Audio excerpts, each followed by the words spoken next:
आणि यानंतर एक अत्यंत गंभीर बातमी आहे पाण्याच्या प्रश्नाशी निगडीत। ऐन लोकसभा निवडणुकीच्या धामधुमीत नाशिककरांवरती पाणी टंचाईचं संकट घोंगावू लागलंय। नाशिक जिल्ह्यामधला पाणीसाठा दिवसागणिक कमी होतोय। जिल्ह्यातील 24 धरण प्रकल्पातील उपयुक्त पाणीसाठा हा 31% आलाय, तर शहराला पाणी पुरवठा करणाऱ्या गंगापूर धरणातील पाणीसाठा 44% आहे। पाणी टंचाईवरती उपाय म्हणून गंगापूर धरणात चर खोदून अतिरिक्त पाणी खेचण्याचा नाशिक महानगरपालिकेचा प्रस्ताव आहे। मात्र या कामाला निवडणूक आचारसंहितेचा फटका बसतोय, त्यामुळे आता पुढचा निर्णय कोणता घेतला जाईल याकडे लक्ष असेल।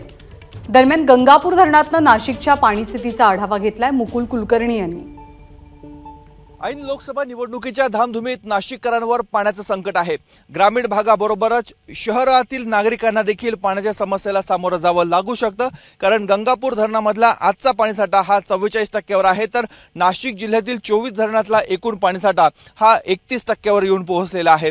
गंगापूर धरणामधनं नाशिक शहराला पाणी पुरवठा केला जातो, मात्र गेल्या काही वर्षांपासून नाशिककरांना पाण्याची कमतरता जाणवते, त्यामुळे गंगापूर धरणामध्ये चर खोदण्याचं काम सुरू करावं अशी मागणी लोकप्रतिनिधींकडून केली जात होती। यंदाच्या वर्षी पावसाळा जर लांबला, जुलै पर्यंत जर पाऊस लांबला, तर नाशिककरांना पाण्याची संकट हे गहिरं होण्याची शक्यता आहे। 4 जून पर्यंत लोकसभा निवडणुकीची आचारसंहिता आहे, त्यामुळे कुठलंच प्रशासकीय कामकाज करता येत नाहीये। त्यामुळे नाशिक महानगरपालिकेने आत्तापासूनच हालचाल करायला सुरुवात केली आहे।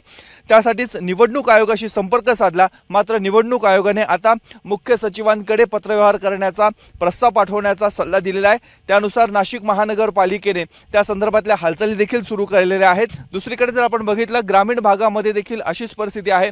ग्रामीण भागामध्ये सध्या 210 टँकरच्या माध्यमातून 639 गावं, वाड्या, वस्त्यांना पाण्याचा पुरवठा केला जातोय, तर 67च्या आसपास विहिरी अधिग्रहित करण्यात आलेल्या आहे। त्यातून देखील शेकडो नागरिकांना पाण्याचा पुरवठा केला जातोय। त्यामुळे आता महानगरपालिका किंवा स्थानिक स्वराज्य संस्था काय निर्णय घेतात, निवडणूक आयोग आणि सरकारकडनं त्यांना काय मदत मिळते हे बघणं अत्यंत महत्त्वाचं आहे।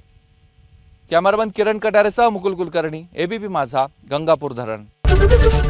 एबीपी माझा, उघडा डोळे बघा नीट।